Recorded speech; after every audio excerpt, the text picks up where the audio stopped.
The voice of Husker Nation is on the air. This is Hail Varsity Radio. Insight, opinion, expertise, along with the biggest names talking Nebraska sports.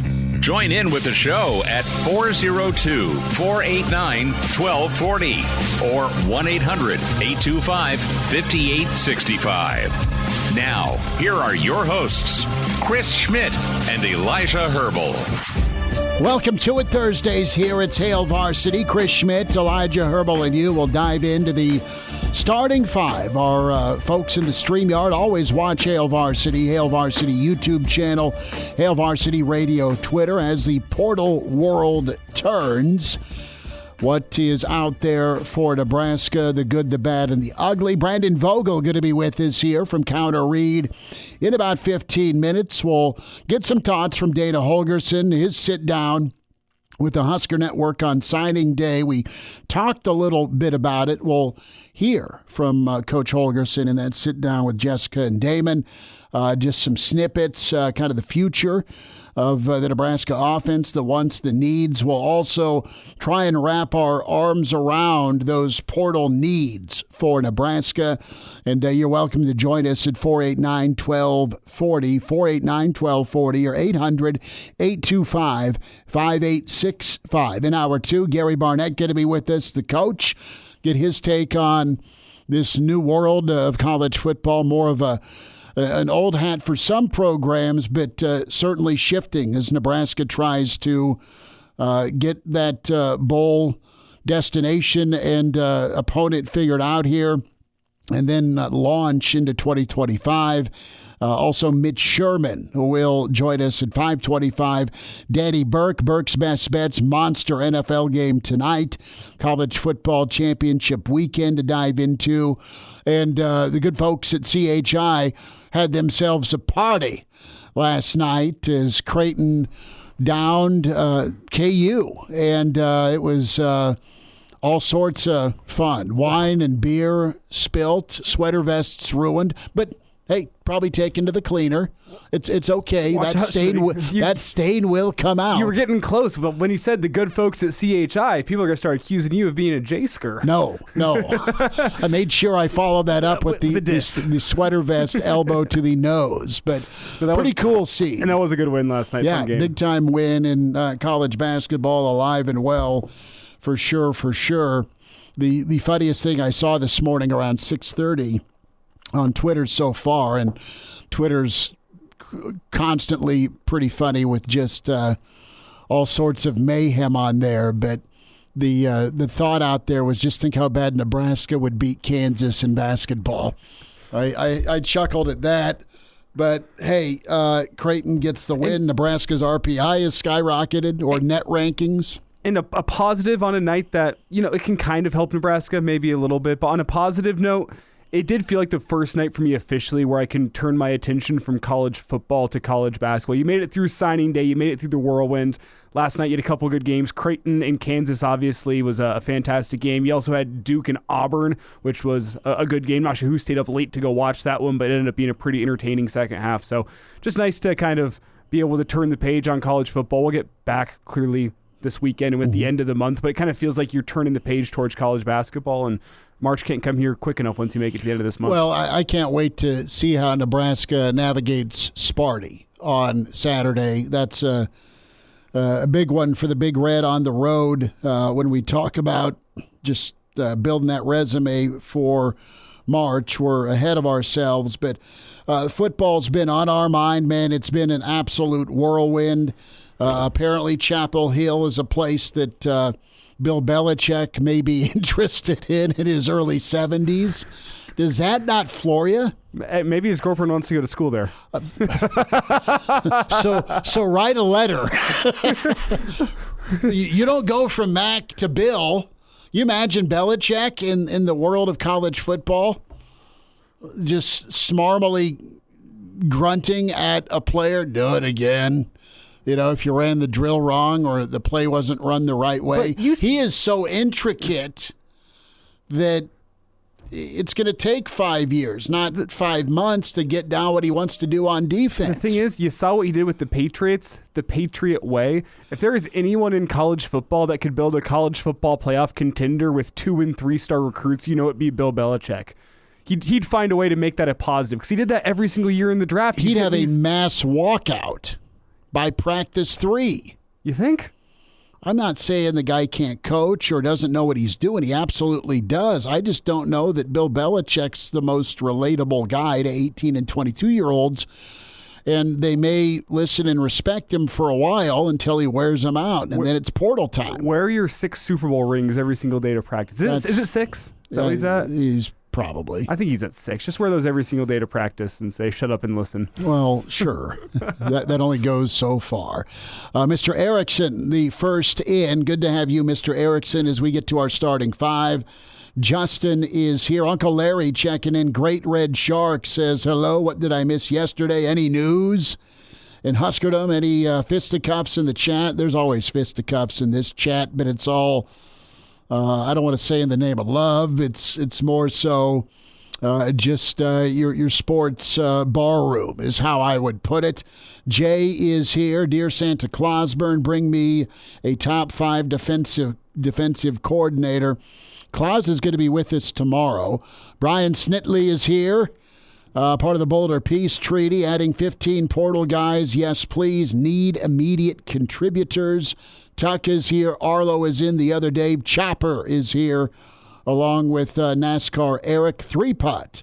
Andrew, good to have you. Mike from Cali, good to check in. Montana Husker fan. How's the water in the stream? Warm and bubbly is how I would describe it. Jeff checking in. And you Grandpa is here. Been a little critical of the Huskers and Rule lately. Just watched yesterday's press conference, and dang, I've drunk the Rule Kool-Aid or the Rule-Aid again. Guy can talk, and the guy can coach. You just need to get to the point where it's not a one-score game all the time. Is that a fair statement, Elijah? And maybe you do that with Dana. Scott is here. Good to have Scott checking in. Tim. Also in, I believe, from Idaho.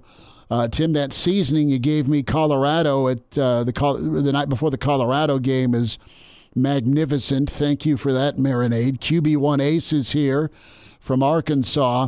So the word we're hearing, and Steve Marek from Inside Nebraska posting on Twitter a little bit ago, we also had heard earlier in the day that Garrett McGuire is moving on from Nebraska. Don't have an official announcement from the university on that, but it was hinted at yesterday, Elijah, by Coach Rule that Garrett and, of course, Coach Knighton may have some other opportunities they're looking at. The good news, if you're Nebraska right now, is you do have a guy in Coach Shorts on staff. And as much as we like some of these young wide receivers, the Millses and the Moseys, if you can bring in a Barry and Brown or a Dane Key from Kentucky that you've coached, that you know of, that have put up pretty good career numbers in the SEC, that can reunite with their position coach from Kentucky to Nebraska, those are some obvious portal targets, and you obviously have portal needs at wide receiver, among other spots. And with the news we're hearing about Garrett McGuire, Knighton as well, can I quickly take a moment to say hats off to Marcus Satterfield? I know he took a lot of arrows this season. He's not the most popular guy around, which is a part of what makes this so impressive. That he is willing to take his demotion, go be a tight ends coach, go be under Dana Holgorsen after everything that happened this year. Like, it's kind of old school. Something about it because it's professional. It's professional, but it's an old school type professionalism because, I mean, there's so many times, I know Husker fans love to throw the arrows at Satterfield this year. I guarantee he had some opportunities elsewhere should he have chosen to take them, but instead he's a guy who's willing to lock into the process and say, I made a commitment to the school, a commitment to these players. I'm going to stick around. I'll take the demotion in stride. I'll go be your tight ends coach, and maybe you take the opportunity to go learn from one of the better offensive minds around in Dana Holgorsen. That takes something a little bit special. So quickly here, while we're discussing some of the coaches moving on, hats off to Marcus Satterfield for taking that in stride and willing to take a demotion and be able to go learn from it and become a better version of yourself. That's impressive, and it's not something you see very often nowadays in sports. No, you don't, but you also, other side of that coin is your guy still is Rule. There is still room for you on this staff, and that may not be the case if it isn't Rule in charge of things. So, yeah, you're transitioning to just tight ends coach. Wonderful. Let's get some production out of the tight end room. You saw it with some other tight ends towards the end of the season, which is welcomed. Holgorsen's a guy that I think you're absolutely right. What you're going to be able to have in Holgorsen on offense is simplicity. And he talked about it a little bit with Jessica and Damon yesterday on signing day, with being able to call or being willing to call 3 plays and go back to them if they work, or keep calling them if they're not being stopped by a defense. And that's the biggest complaint you get with insert offensive coordinator here in this blank space, where they don't stick with what's working, or there's consistency. There's a lot that goes into a successful play, let alone a successful drive, let alone a scoring drive. And you just didn't see it with Sat when it came to your plan all the time. You didn't see 4 quarters of it, okay? So you got a guy in here now in Holgorsen that's done it well, done it at a high level, done it at different stops. And I think he'll be able to, whoever is left standing on this offensive staff, be able to groom them into being better football coaches, even at whatever point they are in their career. You got a real head ball coach, but he's just happens to be on the offensive side of the football right now, and that'll help this offense moving forward. I think it's going to help, too, Elijah, with talent evaluation, because as we get back to this portal discussion, needs and wants, you've got to be right. You've got to absolutely be right. You wanted to be right 50% of the time. Best case scenario, if you were an ace evaluator and recruiter in the old world of recruiting, 50-50. Half the guys in your signing class ended up playing. A handful of those guys ended up starting for multiple years, and even fewer ended up being all-conference, all-American. Nebraska just did it forever and made it look easy, but it wasn't. It was the absolute definition of inexact science. So a guy like Holgorsen can look at a player and see the winning traits, difference-making traits, and really help streamline that, because you can always go get new, but you're going to be in this constant chase mode. You want to be able to settle in a sense where you get some talent in, they produce, and they can produce immediately. There's always going to be that gelling time for sure, but get an offense, get some guys that can come in and be as productive. Listen, you didn't see, and I'm not picking on these guys, I'm just saying what you wanted in a Nayor and Banks was a replica of their best seasons. That's close to 10 touchdowns and 1,000 yards at Wyoming for Nayor. That's almost 1,000 yards and 10 touchdowns in all ACC at Banks. And while you saw a glimpse here and there, you didn't see that this season. Future receivers brought in, just for example, can come in and need to hit their ceiling. Whatever lineman you go after need to come in and be able to play and not be hit or miss with their performance level. Because you're going to have to go pretty heavy on both lines of scrimmage, don't you agree? Yeah, and I don't necessarily think you're looking for a first-team all-conference player from those portal guys. You hope you get one. You hope you get one, but you're looking for a solid Big Ten starter. I think that's the benefit of recruiting. You're going into recruiting looking for guys that can flash in year one and turn themselves into all-conference type performers. I'm not sure. I mean, Matt Rule talked early in his time at Nebraska about not wanting to go find one-year stopgap players. I think the 105 roster limit has to change how you have to operate in that sense. You're going to need to find some one-year guys that come in and fill some holes for you. And then do it again. Exactly. That's the reality of the new college football, especially with the 105. So I think that philosophy has to change a little bit. And what are you looking at from a one-year guy? I mean, if you're looking at an all-conference type performer, the who's who of college football is going to be chasing after him. Ohio State, Georgia, Texas, all these schools are going to be throwing a whole bunch of money at him. Is that your level right now? Maybe you can, I don't want to say luck into one, but luck into one for lack of a better term and get a guy like that. But you're looking for solid Big Ten performers that supplement your roster, fill in some holes while you let your quote-unquote development, your younger guys step up and be those guys that turn into something special. Your Ja'Cory Barneys, your Vincent Shavers, your McGahees. They come in and develop, turn into our conference players, whereas the transfers you bring in, if you bring in one-year stopgaps, you're looking for guys that can come in and be consistent Big Ten level performers, in my humble opinion. No, and the thing you want, here's what the real trick will be. All right, say a kid's a 4 or 5 star wherever they were. Let's take Elijah Judy, for example. Elijah's a high star dude that just for whatever reason left A&M, okay? He came in and he's been in Lincoln for a couple of years now, and you saw a stronger finish from him to this season. And as a sixth-year guy, assuming he's back and there are no indications that he's not, he's been on social media ready to rev up and go. Peer recruiting. Right. Thank you. Peer recruiting. He's a guy that he's got to come into his own this year, going into 2025, and be a game wrecker. Be somewhat of an equivalent to what you got out of the guys that are departing, your Nashes and Ties. Be that dude that people projected you to be, and I think he has a chance to. Brandon Vogel on the way. And now, back to Hail Varsity Radio. Back with you, it's Hail Varsity. Chris Schmidt and Elijah Herbeel. Hail Varsity YouTube channel, Hail Varsity Radio Twitter. Make sure you subscribe and check out the awesome work on the Big Red that Brandon Vogel, Aaron Sorensen are doing with Counter Read, counterread.com. Vogues, it's been a week. Have we been hammering NyQuil? Has it been hot tea? Or just bourbon and brandy to get those sinuses cleaned up, brother? Thanks for joining us. And watch out because your mic is muted. And now we go. There we go. Thanks for having me. I'm not quite ready to hit all of the notes and All I Want for Christmas Is You, but getting closer.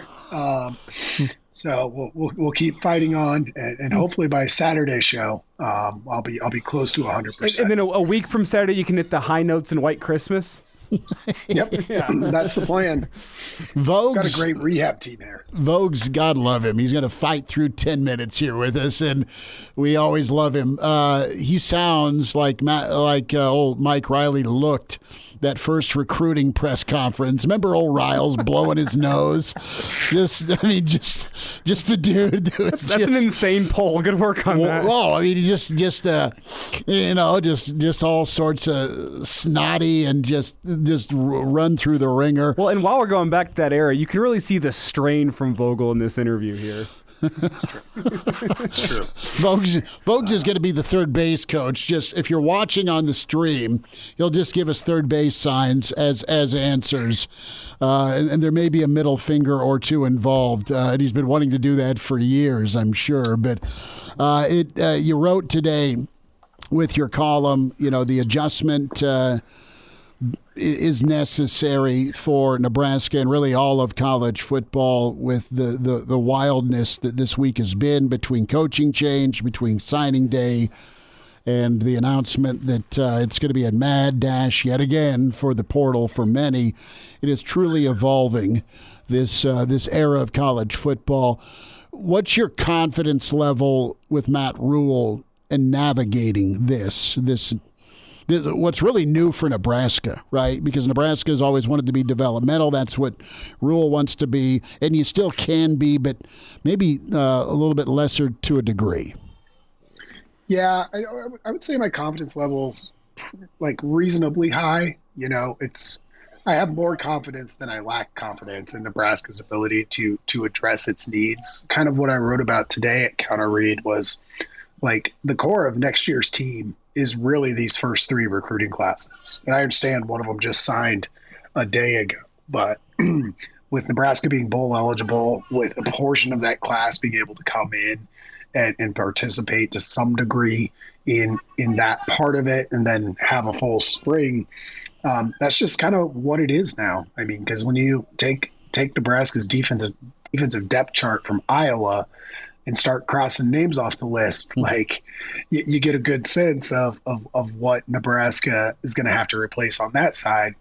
A little bit better off maybe on offense. We'll see. You don't want to take anything for granted at this time of year in this version of college football. So I think it's going to be a lot of that. I think Rule said maybe up to 15 transfers, which would be elevated from where they've been. For the most part, I think Nebraska's gotten the better of it with the transfers that they brought in. They haven't all been massive hits. But for the most part, I think they've come out a little bit ahead in that equation. The key now with the roster limit will be you need to come out a little bit more demonstrably ahead. No more 3-point wins. You need 7, 10, 14-point wins. Brandon, with that in mind, where does Nebraska need to go? I know you used that as an analogy, but where does Nebraska need to go? Where do they need to get better now to turn 3-point wins into 7-point wins and 14-point wins literally on the football field? Yeah, I think you would look at running back. You would, for sure, a Rule said they're going to try to add some depth at QB. That one might not be so much about, getting those extra points better. I think anytime you see somebody you like at edge or in the secondary, you have to make a pretty serious play. And those would be two areas where Nebraska is a little bit more lacking than they were going into 2024. And then I think based on recruiting yesterday, based on the guys that they signed, getting Cortez Mills in late helps with this. Like, it seemed pretty clear to me, and I think this is accurate, that they'll always be in the market at receiver in the portal. And there's always a lot of those players out there. And even before this staff, Nebraska had success with transfer wide receivers. So I think that's always an area you can look to. It just takes one guy to really make you a more dangerous offense if you hit on the right guy at receiver. Well, how about receiver coach DeKel Shorts is making his way to Big Red Country from the Bluegrass State. What type of impact do you anticipate him having on the grass, as Tony White used to say, and also in the living rooms? Yeah, I think we'll probably see it first in the living rooms. Really well-regarded recruiter, which is still key, particularly if Nebraska is going to try and do this the way they intended, to the degree that you can, with the changes to roster limits and things like that. And then I think it'll, it's always hard to tell without getting in there and seeing the guy work, but I think it'll look like he makes a pretty noticeable impact on the field as well, just because, that's the one guy so far that is a Holgorsen guy. Who they already speak the same language, and I think you'll see that with how Nebraska's receivers play in the year ahead. Brandon, we've got this question into the stream asking what type of wide receiver does Nebraska need to go out and get? What do they still lack? Because you look at the smaller, shifty guy, you think they have that covered with Barney, and then the incomer Mosey kind of both fit that role a little bit. You think they kind of have that covered. The question is, with the big body, does Carter Nelson remain a guy that plays wide receiver? Does he shift back inside to tight end next year? That's kind of an unknown question. But when you look at wide receiver, what type of wide receiver do they need? Because last year it was the big body possession types with Nayor and Banks. Yeah, I think you'd still like to have one of those, particularly if you can get a proven player who happens to be 6'3". Now, we know from his history that size isn't necessarily the first thing that Holgorsen might look for, but I still think in the Big Ten, where you tend to see bigger corners too, you want to have at least one in the mix to just give you that kind of jump ball option, for all of the things Nebraska's offense was and wasn't this year. Gained a lot of yards by just kind of throwing up jump balls that didn't even get completed to Banks and sometimes Nayor in in the way of pass interference penalties, which aren't very sexy, but they work pretty darn well. Yeah, they move the chains, that's for sure. Vogues, give me a thought with Matt Rule and wanting to stay with this 3-3-5, this attacking defense. Weren't sure if he'd stay 3-3-5. I know that the last 2 recruiting classes have been to that style of defense, and they're gonna keep running with it, and it's been effective. Now he's got to find a coordinator.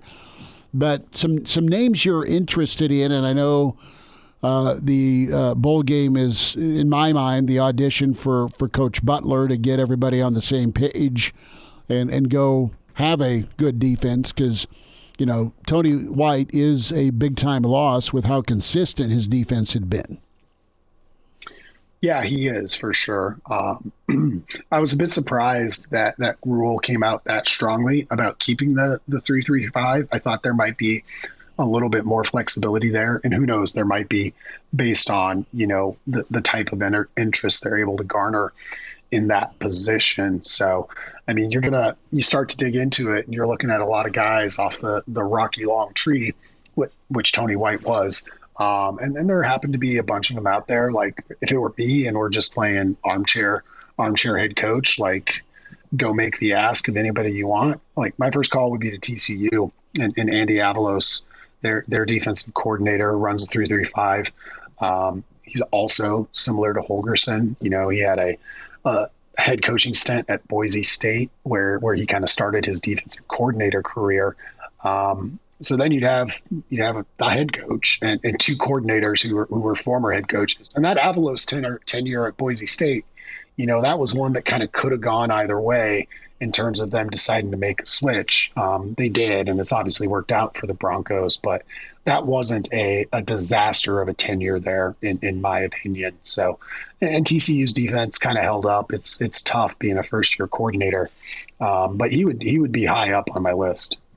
Vogel, how much of a priority do you think the defensive coordinator spot is at this moment in time, with the fact that you got the portal opening on Monday, but you also have John Butler, who is apparently stepping into the role. He's going to fulfill the role through the bowl game. So you have a guy that has experience there that I think you trust to come in and run the defense. How much of a priority is it to get the hire done? Or do you think this is something that could drag into the offseason? Yeah, I would expect it. Like, I think Rule said he's already had a couple of conversations, or at least people reach out to express their interest. I think that's one where you're having those conversations whenever you can have them throughout December and during bowl prep. But I'd be surprised if Nebraska had a hire prior to the bowl game. This feels like a January announcement. Now, they might come to an agreement before then. And just hold it. That's the other thing. Like, there's a lot of movement, but it might be movement that's a little bit later, just with more teams involved in the playoff. So I think they have the freedom to take a little longer with this one, and I think that's the right play. Vogues, you got about 90 seconds, and appreciate your time. Brandon Vogel with us. What's happening with Counter Reed? Any worry at all this weekend for Husker volleyball? Yeah. So as you mentioned, kind of had my big try to make sense of the weekend post today. So that included signing day and all the departures and the extension for Holgorsen. Aaron's going to have a preview of the Huskers' first and presumably second round matchups on the volleyball side for tomorrow at Counter Reed. And any danger there? I don't think Florida A&M poses a ton. South Dakota State's in the tournament for the first time in 17 years. Didn't beat a ranked team to get there, but Miami has some life. Lost 3-2 to Texas early in the year, beat Stanford later, had a couple other top 25 wins outside of that. So I think the Hurricanes are the one to watch, which obviously that would just be seeds holding, but they're athletic and they could challenge Nebraska a little bit if they meet in the second round. Brandon Vogel, get signed up, Counter Reed, counterreed.com. Vogues, keep hammering that bourbon. We'll talk Saturday. Thanks, guys. Have a good one. Appreciate you. We'll hear from Dana Holgorsen next. Hail Varsity Radio is live. Now, back to Schmitty. Schmitty's a great guy, but he don't have a brain. And Elijah. You want me to speak? When I point you, yeah. On Hail Varsity Radio. Back with you, it's Hail Varsity. Chris Schmidt, Elijah Herbeel. More of your comments in the stream. Open phones here till 5. Gary Barnett in hour 2, 489-1240. Mitch Sherman also with us. Game Dog checked in. And when we're talking body types and what you want at wide receiver, Game Dog not a fan of jump balls. And he just says, give me playmakers at wide receiver. He doesn't give a damn about their size. I think you can have both. You can have a big body dude that can go Mo Purify on people, but if it's not a prototype Randy Moss size, and that's more of a dream than a reality, you can go with some 6'1", 6, as long as they're physical. And I believe the wide receiver room moving forward will be held to an extremely high standard, because that's what Dana's always coached. And you have shorts coming in. At least some of the kids that are in the portal right now, their career numbers are impressive. And I don't know that moving forward with Dana Holgorsen here, you're going to have Nebraska be a place where wide receivers go to underachieve from what their numbers were or had been at previous stops. I don't think that'll be tolerated. Well, it's not going to be tolerated, especially considering the fact that you're not going to be able to have the luxury of bringing in a number of portal receivers, hoping that 1 to 2 hit.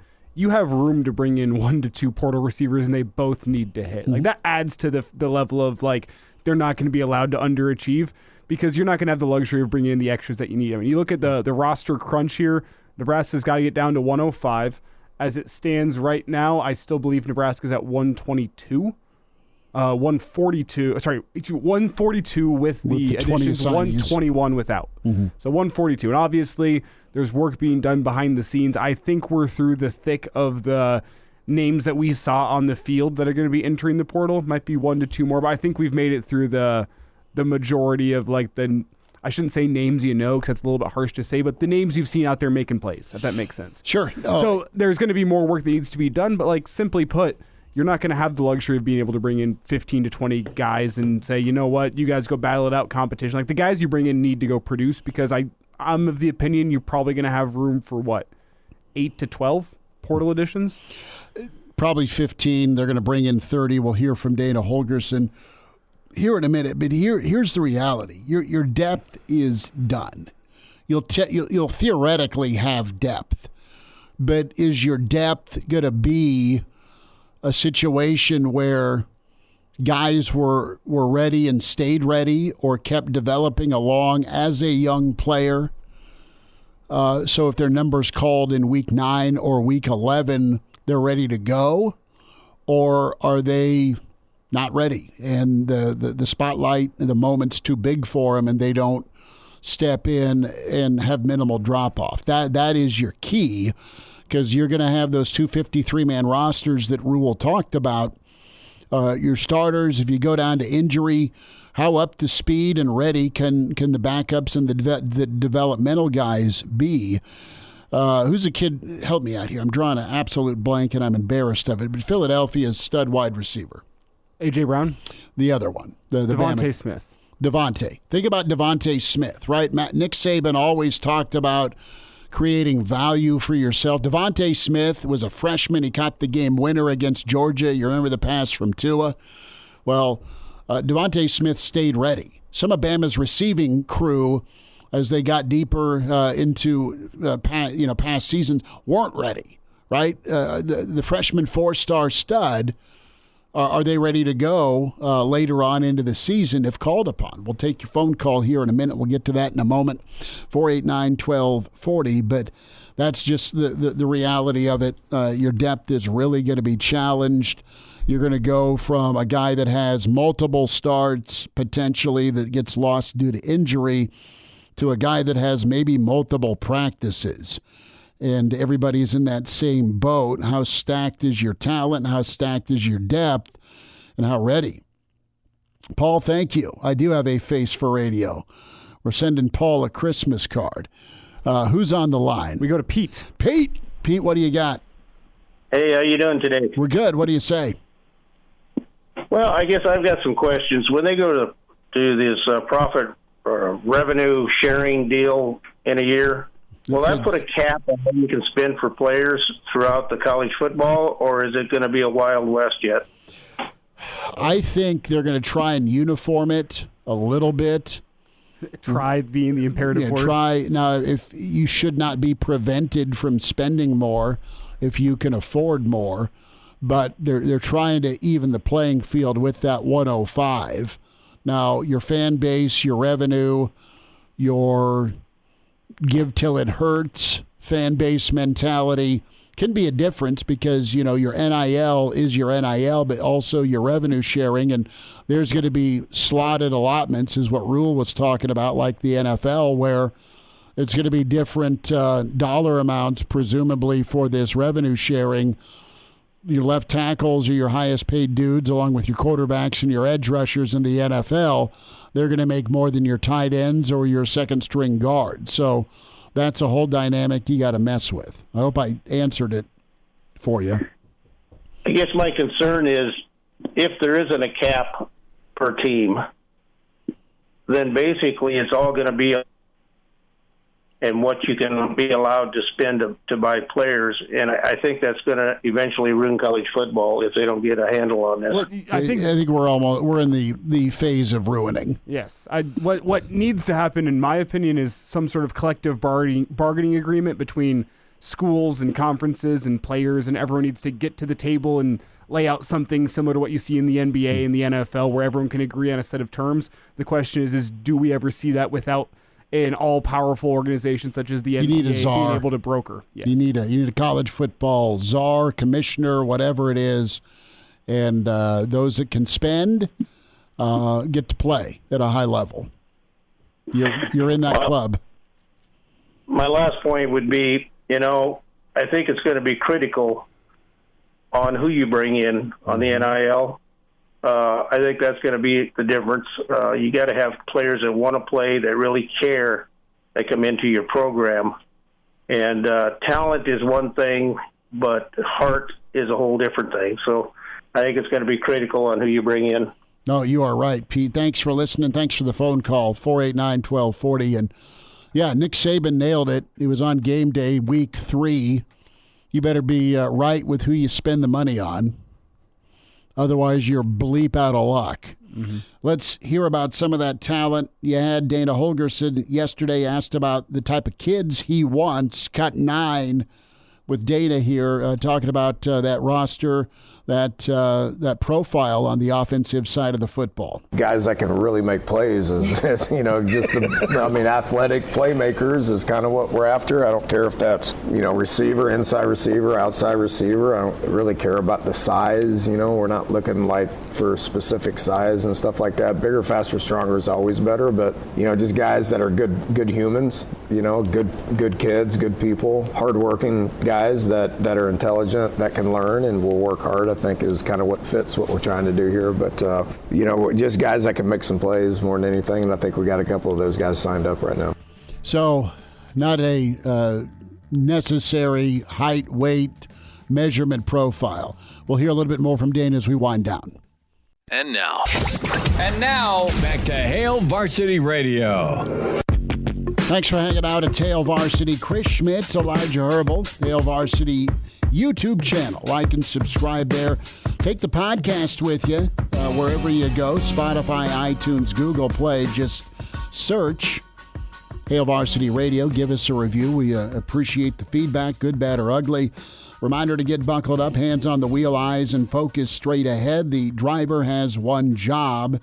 That's to drive. This message from the NDOT Highway Safety Office. A couple more thoughts from Dana Holgorsen's appearance with the network yesterday, and was asked by Damon Benning about the topic of run-pass balance, right? You've got this air raid disciple, but a guy who's ran the football when he was at West Virginia. What will Nebraska end up leaning on? Here is Dana Holgorsen.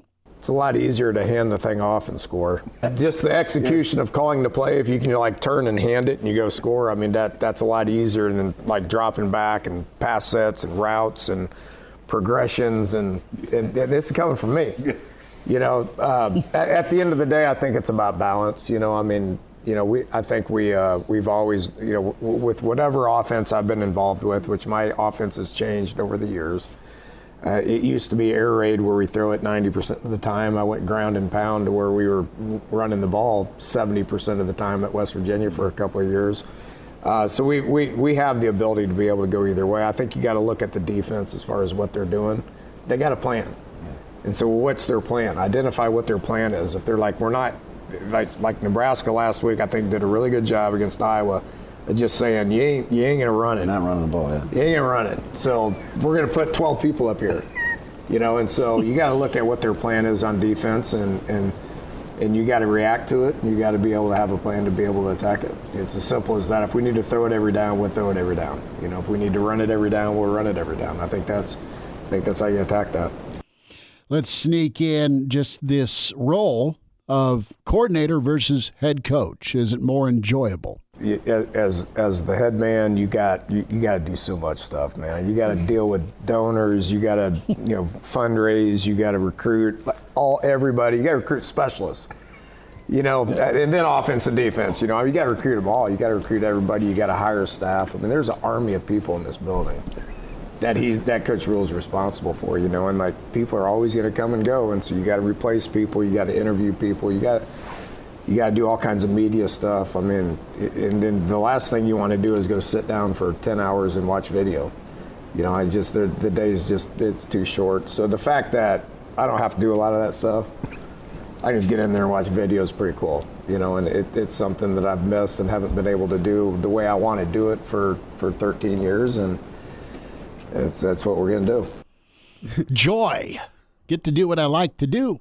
Did you hear the disgust in his voice when he said you got to talk with donors? You got to recruit specialists. Doesn't he sound like a little pirate there? Can't you hear the old pirate saying, you don't leave it up to a kicker. They got one job and sometimes they don't do their job. But no, that's got to talk to donors. I thought it was funny to hear that. You can tell that man does not want to evaluate kickers and punters and talk with donors. He likes to see guys who play football and be like, wow, let's get that guy in my team, and everything else. Yeah, kid, I wish I had a soundtrack to his mind for the short snap back to the holder. That was rough. All right, Coach Barnett, Hour 2 on the way. It's Hail Varsity YouTube channel. The voice of Husker Nation is on the air. This is Hail Varsity Radio. Insight, opinion, expertise, along with the biggest names talking Nebraska sports. Join in with the show at 402-489-1240 or 1-800-825-5865. Now, here are your hosts, Chris Schmidt and Elijah Herbeel.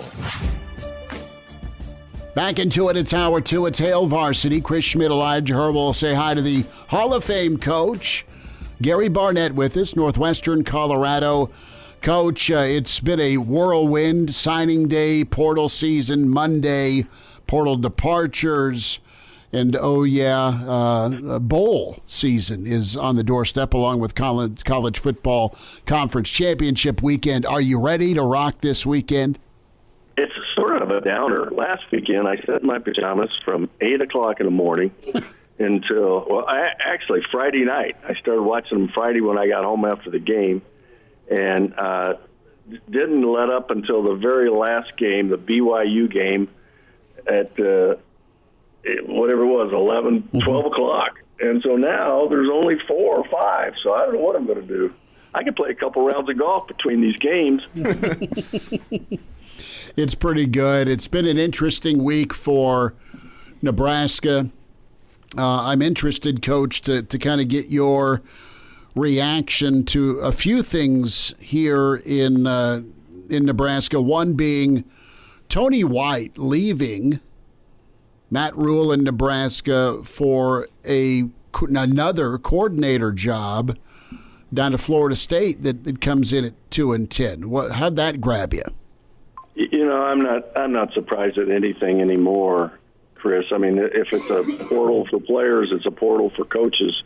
as well. And everybody's on a money grab. And I don't know how much more they would have paid him down there. I think maybe I don't know if that's even an issue, but he's going to live in Florida and not Lincoln. I don't know. There's that. How do you add all that stuff up? It just depends on what's important to you, I guess. And but everybody's going to run into this, I think, for the most part. It's Coach Gary Barnett with us here, and Coach, as a result, one of the things I think more so than the coordinator that's led some Husker fans to panic is to see now all the defensive guys going into the portal. And are they following Tony White? We don't really know, but they're into the portal one way or another. It's been the massive change for Husker fans since the last time Nebraska made a bowl. This is the reality of college football now, is the guys that got you to a bowl, a lot of them are going to be gone through the portal, through opting out, whatever it may be. I guess Husker fans aren't used to that. College football fans have gotten a little bit more used to it, but it still just doesn't feel right whenever you see a mass exodus of guys to the portal before your bowl game, and you go, well, who's going to be playing in the bowl? Well, ask Florida State who played in their bowl last year. You get a pretty good idea. It's funny. In our situation, Coach Sanders has assured everybody that Hunter and Sadu are going to play, and that's pretty interesting. I would have never thought those two guys were going to play in our bowl game. But I think, Elijah, when I lived in Missouri, I said, well, a lot of things happen on the East Coast, a lot of things happen on the West Coast, and sooner or later they get to us here in Missouri. And I think that's a little bit of what's happening to Nebraska is you're sitting there in the middle of the country and you watch things happen on the two coasts, and you look at them and go, boy, I'm glad that's not us until it is. And it's eventually going to get there. It really is, and it looks like it's creeping into Nebraska right now. And you guys are starting to experience what everybody else has experienced, over the last 4 years since COVID and all the rules changed. Gary Barnett's with us, Hail Varsity Radio.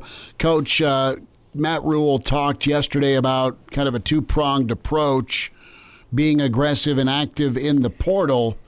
You got to be right with the talent you bring in the portal, but you also got to be cautious because guys are in the portal for a reason, one reason or another. But that two-pronged approach is portal supplementation, high school talent that you hope stays long enough to develop, and then the two rosters. You've got your players, and then you got your developmental roster. Speak, if you can, just with what Coach Prime was doing, because he caught some flack for it with the roster flip, but he talked probably a month ago about, all right, man, I need to go get 10 high school guys that can help me now and then go portal, because you've got to be a builder, which Matt Rule is. You've got to be a builder every season now. This build up through 3 years and then see the fruits of your labor pay off. I mean, you can't really hang on to it because of the opportunity to leave. How do you live in this new world? Chris, I'm not sure it's that new because every recruiting class is a crapshoot. Yeah. I mean, we all stand up at the end of the signing date. And did you ever see anybody or hear anybody say, God, I got a terrible class. I don't know what I'm going to do. No. And so it's a crapshoot. I mean, really, if 50% of the kids we recruited in a class end up starting, that is a heck of a class. And so it doesn't change once you start dealing with the portal. Nick Saban said it absolutely best. He says, "They're all those players are in there for a reason. There better be a good reason for you to take them." And but even then, it's look at all the guys that we brought in the portal at Colorado. It's a crapshoot. I'll bet 50% of them didn't end up starting. And so you may have heard about the 5 or 6 that did, or 7 or 8 or whatever it was. But then you know what? The next portal season, and those guys are gone. So it really doesn't change. At least, and I think coaches need to look at it as an opportunity rather than a pain in the butt, because back when you took a full class, And after the first year, you knew so many of those guys can't play, but you couldn't get rid of them. They were there forever. Mm-hmm. And now with a roster limit of 105, that's the biggest problem Nebraska's going to have to deal with. That's going to hit them in the face is how do you deal with a 105 roster limit? You've never seen that before. So, you've got to go to the portal and you got to use it and use it well. And, every day there's programs trying to develop a good portal strategy. And there's guys that are going to write books on it. There's guys that are going to get rich on it. But trying to figure that out is just as hard as trying to figure out which 10 of my recruits that I'm taking this year are going to be starters. Coach, with the 105 in mind, obviously if Nebraska goes and puts 10 of their incoming freshmen into red shirts, I mean, that gives you 95 guys to work with for this season, and it's just kind of that crunch you're dealing with. If you were going into the portal this offseason, putting yourself in the shoes of Matt Rhule, you look around college football, I mean, a lot of the schools that have found success quickly in turnarounds, you look at Indiana, you look at Colorado, you look elsewhere, they invest on that offensive side of the football and say, you know what, it's easier to play defense with the 2-score lead.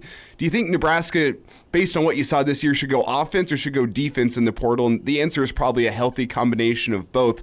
But do you think that a defense-first football team can still work in modern college football, or do you need to go invest in that offensive side of the ball based on what you saw this year? Okay, Elijah, I'm going to read to you the top 20 programs right now with the top stop rate in college football, which is how many times you force them off the field on defense. Texas, Ohio State, Notre Dame, Tennessee, Indiana, Ole Miss, Alabama, Army, Iowa State, South Carolina, SMU, Penn State, Oregon. Any of those ring a bell? All in the playoff. and don't let me forget, in that top 20 is also Northern Illinois and UNLV. And by the way, Nebraska's up there pretty good. They're 28. Mm-hmm. But it still rings true. Those are the teams that are in the playoffs. And so, but to answer a little more specifically, no one has a backup quarterback because they've all gone and they're playing for somebody else. The days of having depth are over, and because guys are going to go buy your best second-team players because they need them, and quarterbacks especially. No matter what, you start with a quarterback, and you guys have one, and so now you got to work around to your other issues and get those solved through the portal, and you can find them. And, again, they're a crapshoot because they may not work at your system. But I think what Deion Sanders did, and I think he fell into it. I don't think he planned this. But the only reason that we're where we are right now is because we're in that stop rate, the top 20, top 22. So that's where it really fits, I think. It's still a combination, but defense will still get you in the portal, in the playoffs. Coach, what do you believe with the playoff? Are you leaning towards Bama? Do you think it should be Clemson or SMU, the non-ACC winner? What do you feel? Who do you feel's worthy right now when we talk about some of these 3-loss teams versus a 1 or 2-loss team from a different league not named the SEC? Well, I think. You got to wait until these games are over and see exactly who's where and what's where. Now, they have a decent idea of where it's going to be, but I do think you need to see the end of the weekend and look at it. And the stats on Alabama are better than the stats on a couple of those teams that are trying to get in, and I don't agree with going with the logo on the shirt on the jersey, but I think you've got to look at all the other finer numbers and make a decision. The good news is they're really only making a decision about 1 or 2 teams. If this was a 4-team playoff with this kind of year, what would this thing look like? I just think it comes with the territory. They'll figure it out. I liked the explanation I heard yesterday about Alabama, and so I sort of agree with it. I just think Bama would beat a lot of the teams that they're fighting with. I know they didn't always win, and their losses are damning compared to past seasons, but I think they'd beat Miami. I think they beat SMU. I think they'd beat Clemson on a good day. I think that Bama team would show up. What rubs you poorly is the 2 losses to sub-500 teams. Or 6 and 6 squads, yeah. Yeah. And you look at Miami, they don't have that. Do they have the wins against top 25 teams? No, not that Bama does, but they didn't lose to 500. So, Yeah. And I think they figured all this stuff out. And there's always going to be, you're always going to have this. And you just year by year decide on what the stats are that are important and go by it. Coach, we'll hit rapid fire before we get you out back into that warm weather. UNLV, Boise, Mountain West title. Boise's -4. UNLV's a good squad. Boise's dynamite as well. What do you think? Hard to beat anybody twice, but I think they will. I think Boise will win this game. They have too much at stake, I believe. But if they stop, if Barry Odom can figure out a way to just slow Ginty down to 100, they got a real chance to win because they're explosive at UNLV. So I'd say if Ginty goes off for 150, Boise wins. Coach, let's go to quickly Tulane and Army. Do you care about this one, or should we just move straight to the Big 12? Go to the Big 12. Okay, Iowa State, Arizona State. It's a Saturday morning in the Big 12 title game. What do you like there? I tell you, ASU's on a roll, and Iowa State is good. Their defense is really good. But Arizona State, that Scatteraboo is a game changer, and he's a leader. I'm going to go with Arizona State. Okay. Game. Georgia, Texas, -2.5 Bevo. Well, Texas is one of those teams. They are the number 1 stop rate team. Hard to beat anybody twice. I'm going Texas. Okay. Oregon, Penn State, -3.5 Ducks. Oregon. Okay. By a lot or a little? 3.5 is, I think, by more than 3.5. They more than cover. Okay, right. Coach, the game that might have the most on the line in terms of college football playoff this weekend, Clemson, SMU. SMU's a 2.5-point favorite. Yeah, I think SMU's got it going. They've got a lot of skill. That quarterback's good. Clemson is just, their schedule's mediocre and their record's mediocre, and I'm going to go with SMU. Did you ever think you'd see the day SMU got back? No. Although, if we're playing by SMU rules now, so they know it better than anybody else. The old payroll to meet, baby. I love it. Coach, you have a great weekend. Thank you for giving us a few minutes today. All right, Chris. Elijah, great being with you.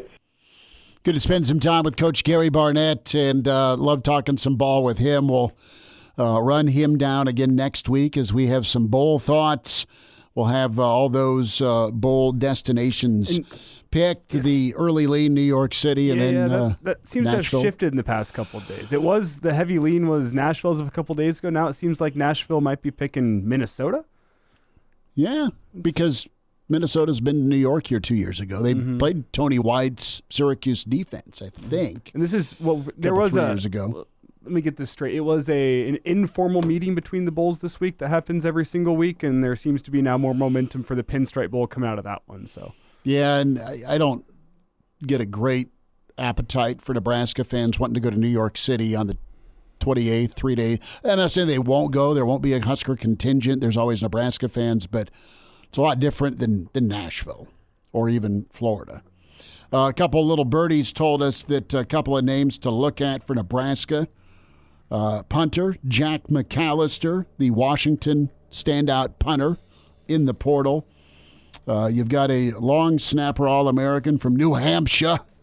That's Kevin Gallick. A couple of those folks that maybe Nebraska kicks some tires on. Mitch Sherman on the way. Hail Varsity continues. It's that time. Psst. Hey, Mitch. Mitchie. We're looking for you, pal. Mitch Sherman from The Athletic, talking Big Red. Unleash the fury, Mitch. Unleash the fury! On Hail Varsity Radio.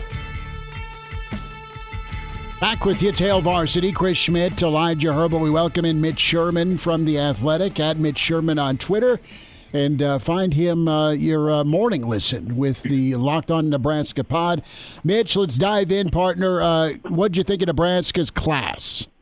Right, that's the question on the top of everyone's mind. I thought it was solid. I mean, it's a top 6 class in the Big Ten. I thought Nebraska did what it had to do in this class and more to flip players from Oregon and Oklahoma and Alabama is strong. I really like the linebacker group that's headlined by Christian Jones and Dawson Merritt.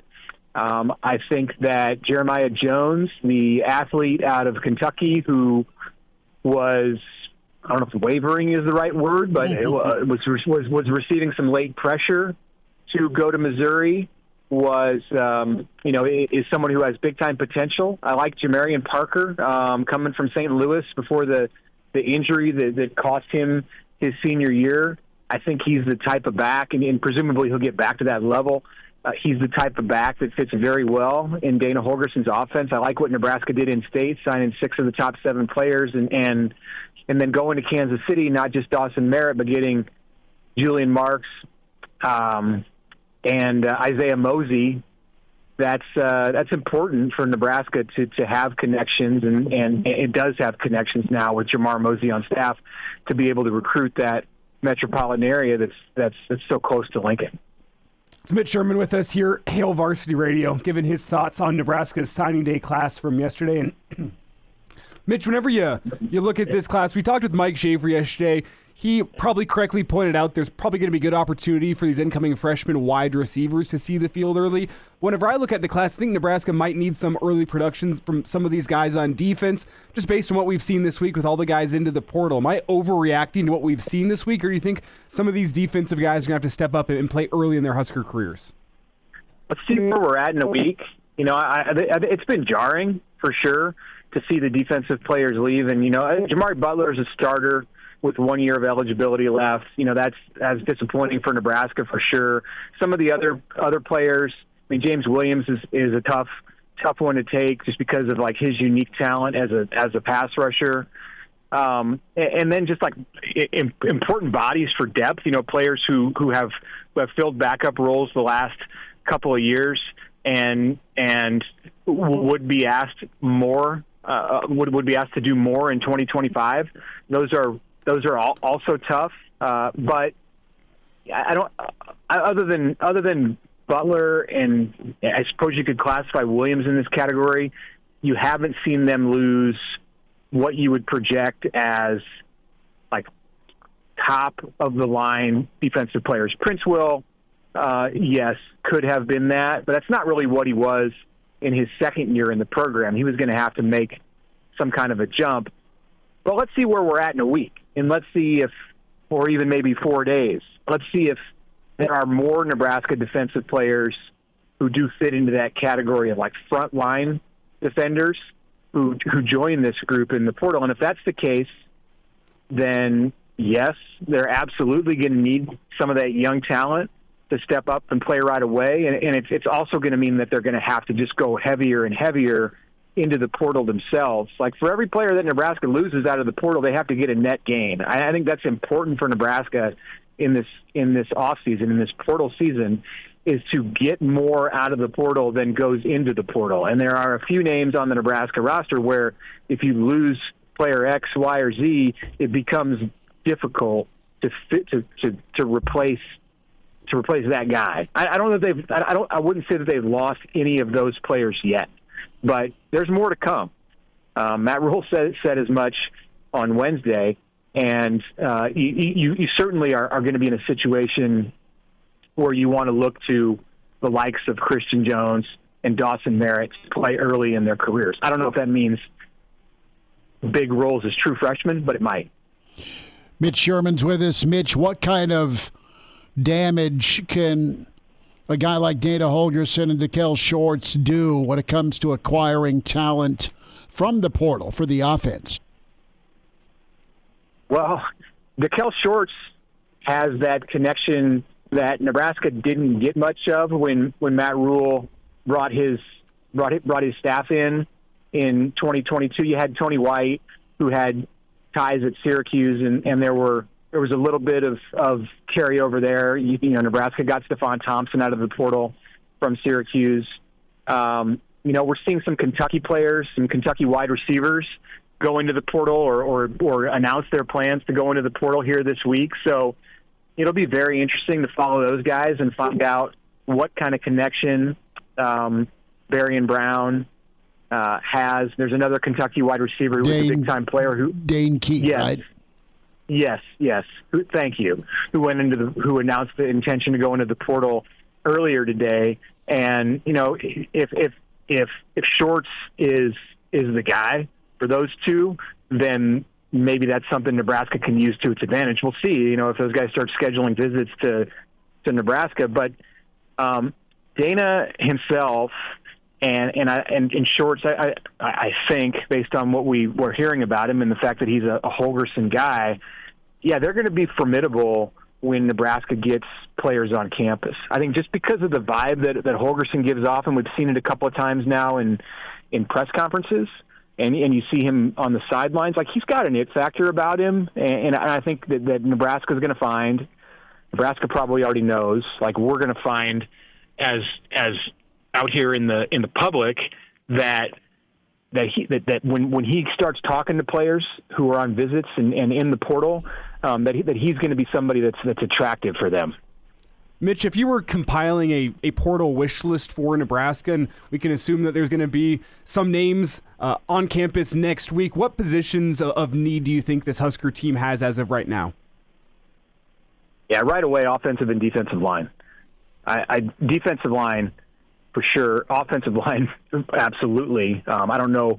I'm trying to put them in order, like what's more important. They're both very important. Defensive line is probably the toughest position, like the players are at a premium more than any other position to try to find good defensive linemen. Like if you're a good, even a marginal defensive lineman and you go in the portal, the opportunities, like they're tremendous monetarily, and the types of schools that are interested, just because there aren't that many great defensive linemen or good defensive linemen in the portal. So Nebraska needs to find a couple of guys there.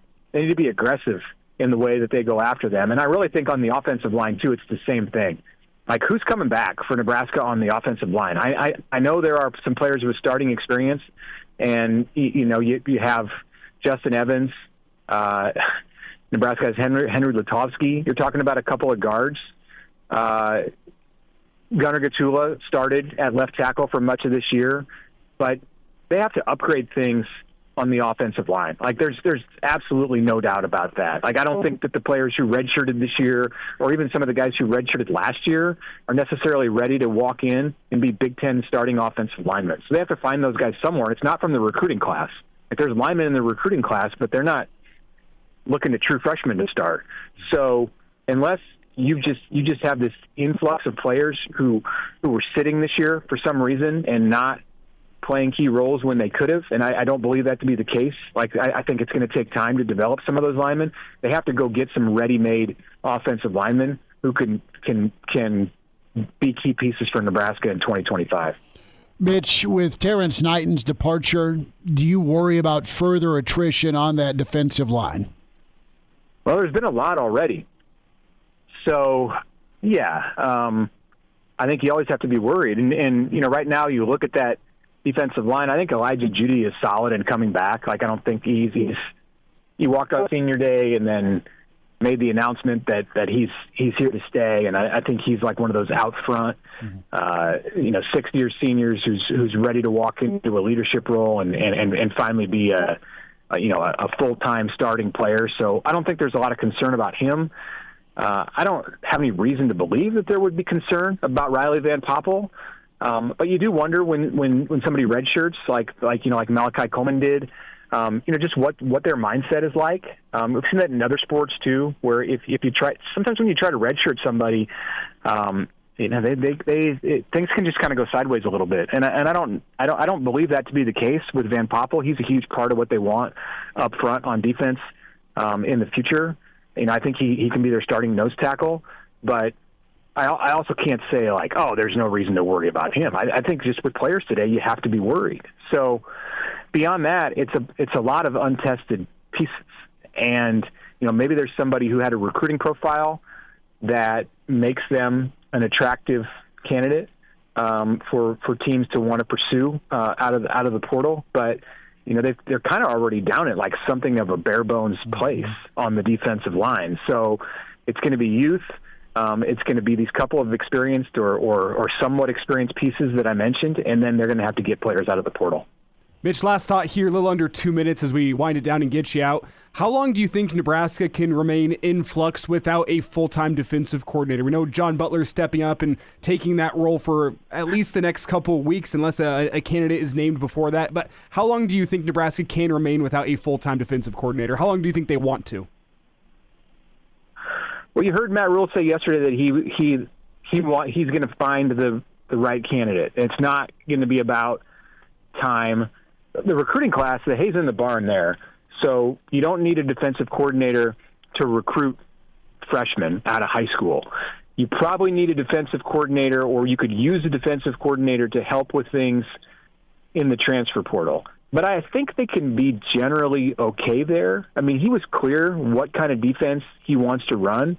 And if you are, say, a defensive lineman or a linebacker who's coming in on a visit as a portal player here in December, I don't think it's like make or break for Nebraska that it has a DC. Like, you're going to get introduced to John Butler, who's the interim and doing this for the bowl game.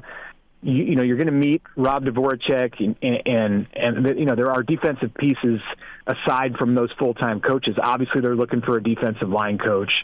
It would be helpful, I think, to have a defensive line coach if you're trying to recruit defensive linemen out of the portal, and they're not going to have a defensive line coach until they get a defensive coordinator named. So from that perspective, there's some urgency. But I don't know that they're going to be in a rush to do this before the bowl game. I think that they can recruit from the portal effectively, recruit defensive players effectively from the portal with Matt Rule and with John Butler and with Rob Dvorak and what those guys are selling about this defense. Mitch, we'll check in with you next week and appreciate you giving us a few minutes, man. Okay, thanks a lot, guys. Take care. Appreciate it. And now, back to Hail Varsity Radio. Back with you, it's Hail Varsity. Chris Schmidt, Elijah Herbeel. We'll check in with Danny Burke.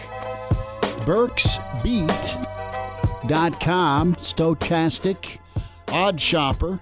A lot of Thursday night football to get into. Yeah, he'll be on with us momentarily here in the stream. So. Danny is probably calling in a Thursday nighter, isn't he? We'll have to ask him. Lions can watch this segment here with the Hail Varsity YouTube channel. I don't know who Lions Packers. Good Thursday night. Great football game. I don't know what Thursday night's doing this year, but they're actually doing pretty well with some of their picks. It's been impressive. Usually I'm a very anti-Thursday night football kind of guy.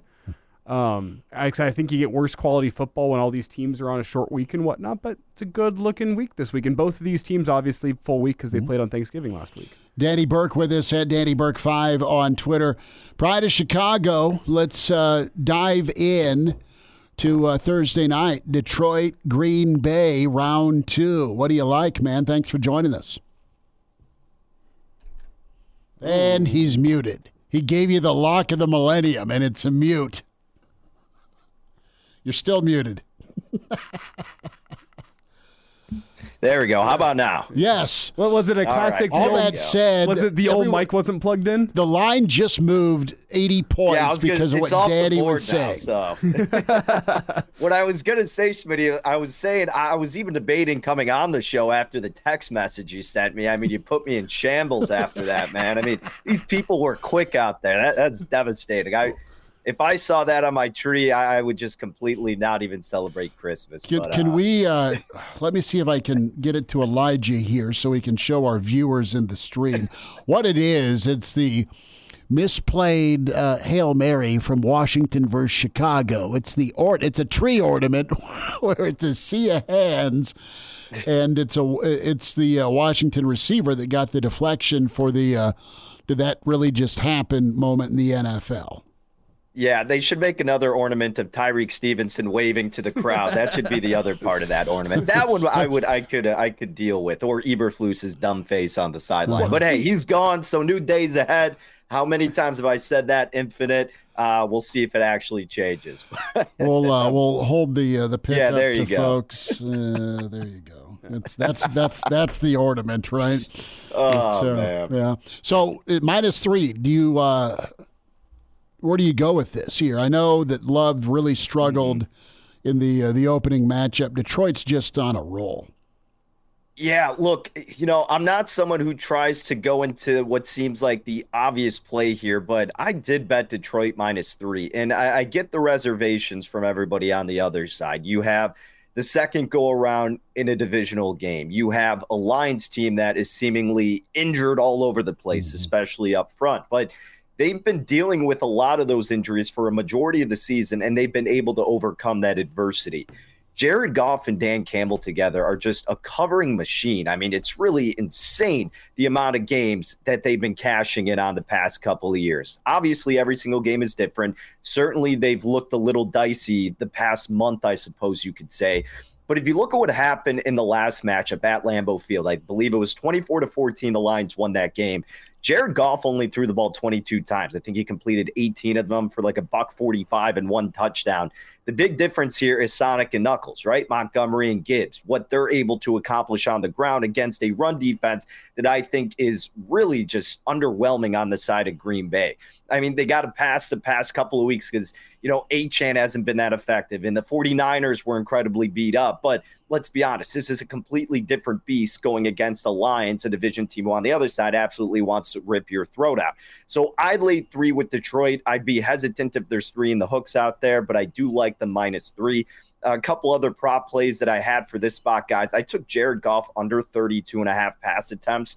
Our projections have him at about 30, and kind of going with what I was already saying, I think the run game is going to be emphasized on the side of Detroit a lot more than the passing efforts, especially coinciding with me thinking they're going to control this game, going to be winning, want to wind down the clock and run the ball. And then you could also argue at the beginning stages of this game, because Jordan Love, over the last couple of weeks, yes, he's looked better, but as the sum of all things this season, he's been ineffective in his completion percentage at about 63%. This Detroit secondary is unbelievable. So I think that Jordan Love and the Packers, especially against an injured up front, that is the Detroit Lions, are going to try to run the ball, thus keeping the ball out of the Detroit Lions offensive hands, who arguably have the best offense in the NFL. All of that kind of aiding and abetting to Jared Goff staying under 32.5 pass attempts. And then finally, another play that I looked at was Devontae Wicks, or whatever. Sorry if I'm mispronouncing his first name, but Wicks on the Packers. He leads the Packers in target share against man coverage. The Detroit Lions play man coverage defensively the most in the NFL. So I took him at about over 35.5 receiving yards. I know it's ticked up at a lot of books. I probably wouldn't play it over 38.5. That's the highest I would go. But those are some props and then a side that I took for Thursday night football. Danny Burke with us here. Burke's Best Bets. There's your play for Thursday night football. And Danny, let's turn our attention to the college football slate on Saturday. Championship Saturday is one of my favorite days of the year. My play, 60-degree weather in Lincoln. Throw something on the smoker, sit on my couch all day, maybe drink a couple of beers, and enjoy a beautiful day of football. What are your plays on the betting side of things for Saturday? Jeez, you guys are getting 60 degrees. That's unbelievable. I need to start vacationing Sunday, back in Lincoln. Impressive stuff. I haven't bet these yet, but I was just starting to look at these today and kind of listening to a lot of people that I respect out there. And look, I like this one. I don't love it, but it's hard to ignore the revenge angle of Texas here against Georgia. Now, the thing is, we don't want to overreact to what happened with Georgia last week, right? This happens all the time, and you can't implement recency bias. And I get, Georgia completely dominated that game, but if Texas is a team that a lot of people think they are, then you would think that they could improve off of those mishaps that we witnessed in the first game. So I have a lean toward Texas. Don't know if I'll get there officially. Where I will be betting will be Oregon against Penn State. Credit to Penn State getting to the spot where they've been, but their strength of schedule just really is not that tough. And, the one game they dropped against Ohio State, not a believer in Drew Aller. And, as good as they are defensively, I love what Lanning and company are doing. Obviously, I'm going to love what Lanning's doing because he's my twin, apparently. When I come on the show, that's what everybody attributes me as. So got to support my long-lost twin, but I do think Oregon's far and away the better team. And if you can get them under the key number 3, I think that's a great spot for the Ducks. And then finally, this is more so based off of some people that I respect and like. I'm looking at this SMU angle over Clemson. A lot of the metrics, EPA, offensively and defensively, also back up SMU against Clemson. Not the biggest believer in the Tigers this year. So I like SMU for the later game on Saturday. That'd be another angle that I'd recommend. It's a shorter line. Danny, you and the boys at Odd Shopper, did you get to keep the championship ring? You went 11-0 on your props. No championship ring quite yet, but yeah, impressive night last night, 11-0. NBA's been outstanding. A lot of help with our tools that we got going on with Portfolio EV. Great deals going on, so you can check it out at the website. But yeah, basketball's been great. So not for my Bulls per se, but my secondary team is Elijah's Nuggets. So I'm always rooting strong for Jokic and company. They're just all right this year, but I think they're going to figure it out. Do you have a quick early line on Nebraska, Michigan State? Oh, man. Have you seen anything pop up? Has anything come out yet? I'm asking. I haven't seen anything. Nebraska beat Creighton, who beat Kansas, so Nebraska should be favored by 20, 25, right? That's right. Sure. We'll all take a drink. Danny Burke with us, Stochastic and Odd Shopper at Danny Burke 5, Burke'sBestBet.com. Danny, we'll talk next week. Appreciate you, bud. Sounds good, fellas. Take care. And now, back to Hail Varsity Radio. One final time, always find the podcast, Spotify, iTunes, Google Play. Just search Hail Varsity Radio. The video portion, we get posted up. Hail Varsity YouTube channel, like and subscribe. Big thanks to Mitch Sherman. Big time thanks to Coach Barnett, Brandon Vogel, Danny Burke. Tomorrow on the show, Brian Christopherson going to be with us, Bill Dolman. The return of Clausburn for the Friday forecast, and he might have some commentary on the week that has been. And we'll see if we can't corral old Jacob Padilla and see what's going on. Do you want a steak and a beer this thing tonight? I think we're even. Yeah, I'll take the Packers money line. Really? Yeah. Give me the Packers straight up. Okay. Just throw the line out. Really? Packers straight up win this football game. What is the old money line? The money line currently features the Packers at plus 145. Okay. So if this hits, I get a steak and a half. It kind of feels okay. So you're going from stripper fillet to just give me the porterhouse and do it now. Yeah, sure. So this weekend, weather-wise, Iowa Russ and I are going to go golf Sunday. He's got us a tee time. Excited about that. Saturday afternoon, I'm going to be able to uncover the grill, I think. That's my plan. Pour a whiskey and throw something on the grill. It's going to be the early afternoon. I was going to say unfortunately, but it's not unfortunate.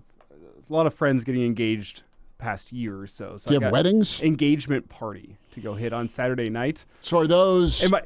this is going to be the question. Is the engagement party an open bar, or is it just you pay for your own meal and you buy your own drinks? How does this work? I believe there is finger food provided, like little snacks provided, as well as... hors d'oeuvres. That's a better term. That is the right word, isn't it? Well, there's some cocktail weenies and a Ritz cracker over there, Elijah. And then there's also some free drink tickets, so it's not every drink you have, but the first couple, I believe, are going to be taken care of. My question is not going to be, am I going? I'm going. The question is... How long are you staying? No, am I a bad guy if I have YouTube TV pull up my phone watching the Big Ten championship game and the ACC championship game? Does that make me a bad person? No.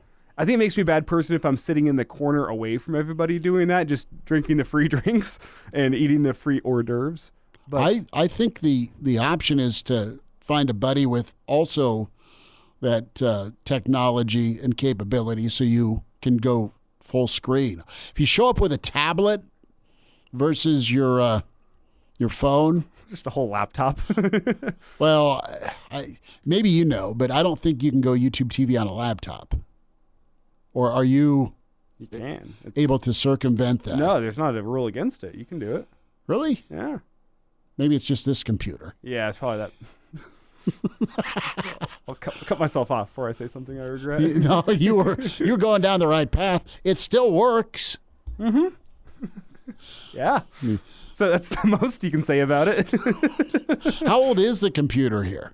That thing? Oh, I'd venture to say that's a decade old. Is it 10? Oh, probably, yeah. Really? Yeah, that's not new technology. Well, clearly, but I don't know. Maybe I'll ask Santa for a laptop or a tablet. Junior's got both, of course. He owes the Bank of Mama Schmidt back payments. He may have his ankles broken one morning he wakes up for multiple reasons, but one being him owing her money. Oh, he also still has my beanie from Iowa City, so I'd like that back. Oh. Yeah. And he has a red tie from Gary Michaels for his senior pictures. There's a lot of people around the block trying to collect from Junior. Back tomorrow at 4. Thanks.